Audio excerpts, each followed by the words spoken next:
Hey guys, we are gonna start back with our daily I Will Always Write Back chapters. We are starting part 2 of the book. It's entitled Clues. It starts with Caitlin, December of 1998.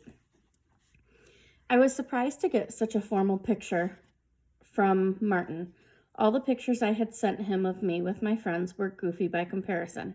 In his, Martin was wearing a suit that looked too big for him and was staring straight into the camera, looking quite serious.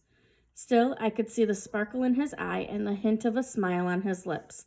I immediately put the new photo under the piece of glass on my desk, next to the first one he sent. Looking at them side by side, I realized that we were growing up together, so far apart.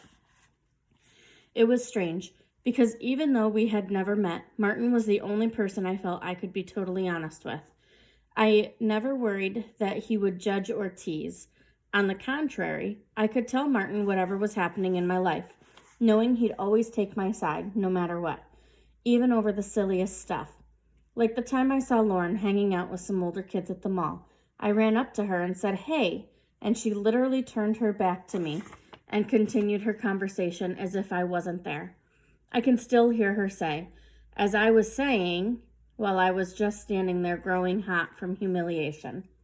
That was in the middle of 8th grade. I described the entire incident to Martin, who responded in his very next letter, "That's so rude." Another time, I got into a really big fight with Lauren over a Janet Jackson CD. We were dancing in her basement with a bunch of our girlfriends, and somehow the CD got ruined. Lauren blamed me. I was so upset. I then thought I have to tell Martin, and immediately felt better. He knew all about Lauren. I told him the whole story, ending with "she's so mean." And Martin responded as if he totally understood, like he didn't know anything different, as if he was just like me. By then, he really was my true best friend. In hindsight, I'm almost ashamed of how ridiculous my teen dramas were. I had no idea what Martin was going through because he never let on. Instead, he responded to my silly stories and never said much about his own life, not even when I asked him. But there were clues hidden in these upbeat, cheerful notes, like the one he wrote me in November of that year. In addition to asking me if I had heard the new Spice Girls hit Viva Forever, he also wrote, "At our school, we wear uniforms, so our parents do not bother buying us many clothes as you have. You are lucky." I think he was actually trying to protect me from knowing how incredibly hard his life was. Martin, January of 1999. Toward the end of 1998, things really began to disintegrate for my family. I was just about to finish Form 2, the equivalent of 8th grade in America. Nation and I began working after school as well as weekends in order to help feed our family. My father's paycheck was never enough. It was rough. Worse, I could see how it affected my father. He was no longer singing when he came home, if he had come home at all. Some nights he'd creep in late, well after we had all gone to sleep. I'd wake up, not from any noise, but from the sweet, rancid smell of chibuku. "How can you drink when there is no food for your children?" my mother would hiss at him the next morning. My father moaned through his hangover, but still got dressed and went to work. It was almost pointless by then.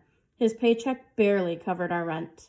My mother had begun working in neighbors' gardens and doing pickup work as a maid in town in exchange for mealy meal. At the end of the semester, I had to take an important exam, which cost $1 Zimbabwean dollar. My friend Naisha came to pick me up the morning of the test. He had just moved to Chisamba Singles a few months before, and we became fast friends.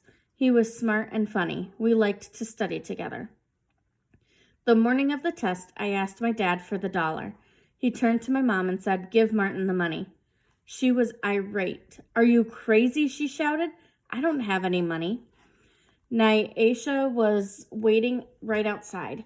He could hear everything. I was crushed. Then I heard Raymond and Paul arrive as well. "Martin, we're going to be late," Raymond shouted. I stepped outside. My parents continued arguing inside. My mind was reeling. If I didn't take the test, I couldn't move to the next grade. I can't go, I said. I don't have the fee. You have to go, Paul said. You're the best in the class. I shrugged my shoulders and felt a warm sensation rise from my belly and get stuck in my throat. I did not want to cry in front of my friends. I have an extra $1, Nyasha said. My father gave it to me for good luck. He reached into his pocket and handed me the coin. Are you sure? I asked. I'm totally sure, he said. Just don't score higher than me. I did not bother telling my parents I had found the money. I just left. My friends came from poor families too, but they had their dollars. Their parents knew it was important. The scores came back a few weeks later, and I once again received the highest grade in our school. I couldn't wait to tell Caitlin my news. But how? Postage to America now costs 14 Zim dollars, 2 weekends worth of tips, and my father could not afford $1 for a test. Around the same time, my parents learned that my younger brother Simba had started to beat up other kids to give him money or to bring extra food for him to school. He was only 7 years old, but that's how he dealt with his hunger. He was a bully. One day, all of the parents came to school for a meeting. Many asked, "Who is the Simba Ganda?" That was because their kids would go home and complain about him. One girl begged her mom for 2 cookies every day. Her mother wanted to know why, and eventually she told the truth. She needed 1 for her and 1 for Simba. My parents were so upset. It was shameful not to be able to feed your kids. Plus, they did not expect Simba to go that far. We were getting sadsa for breakfast, but it wasn't enough. And now the whole school knew, which was humiliating for my parents. Simba got a beating at home, which was rare. And then the teachers told my parents they had to feed him more, so my mom started giving him extra sadsa every morning from the night before. But the problem was, other kids would have a piece of chicken or a muffin or peas, really sexy stuff. And Simba had sadsa. So while he was no longer hungry, he still wasn't happy. I didn't mind the hunger as long as I could stay in school. In the past, if my father didn't have enough money to cover the fees, he'd borrow from neighbors or people at work and pay them back. He often used our boombox as collateral. We kept it on the same shelf with Caitlin's letters and used it to listen to music on holidays and weekends. I learned my father used it to get the money for the photographer, which the man he borrowed it from came to collect his debt the day before Christmas. Since my father could not repay him, he took our stereo. That was a very sad day at our house. That boombox was a lifeline to the world beyond Chisamba singles. It was also my connection to Caitlin. When we played the radio, I'd hear songs that Caitlin wrote about in her letters. I felt like we were listening to them together.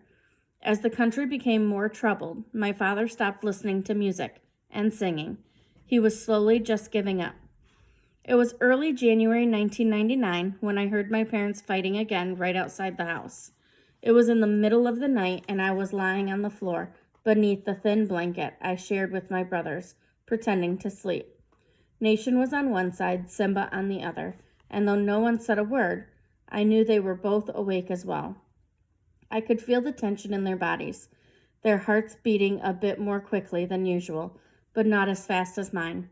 Baby George and Louis were fast asleep beneath my parents' bed, and I was glad that they were too young to understand what was happening. My father shouted, "I don't have the money," and my mom responded just as angrily, "Find it." School fees were due at the start of every semester. My Form 3 began the following day. They argued until my dad stormed off into the night. I heard my mom enter the room. She stepped over us, her 3 eldest sons, and sat on her bed, which squeaked as she lay down. And then, in the darkness, I heard what sounded like a gasp. I had never heard my mom cry before. The sound punctured my chest. I squeezed my eyes shut and stayed very still, trying to keep back my own tears. It was impossible. They started to leak from the corners of my eyes, and I prayed silently that my brothers would not notice. If they did, they never said a word. The following morning, my father was still gone. I got up, built the fire, and ate the leftover salsa my mother had saved from the night before. And then I went to school, as if it were any other day. I walked into my classroom and took my seat at the desk in the front row with the others in my group. I didn't chat with my friends like I did most days. I quietly prayed that my teacher would overlook the fact my parents had not paid the fees. Instead, the headmaster arrived at the start of class and called out all the names of those students who had to leave. When he called my name, I felt a sharp stab in my throat. I wasn't embarrassed. Many names were called that morning. It was Zimbabwean $550 per student, roughly 20 American dollars, a fortune for many. Still, most of these kids didn't care about school. For me, it was painful to leave. As I gathered my things, my mind was racing. I had to get back to school as quickly as possible. I didn't want to fall too far behind, as being the first in the class was my only way to go to university. Then, another thought struck me. What would I tell Caitlin? And when would I be able to write her again? And that is the end of 2 chapters. We're going to stop there. I will continue posting every weekday for this. Hope you're doing well.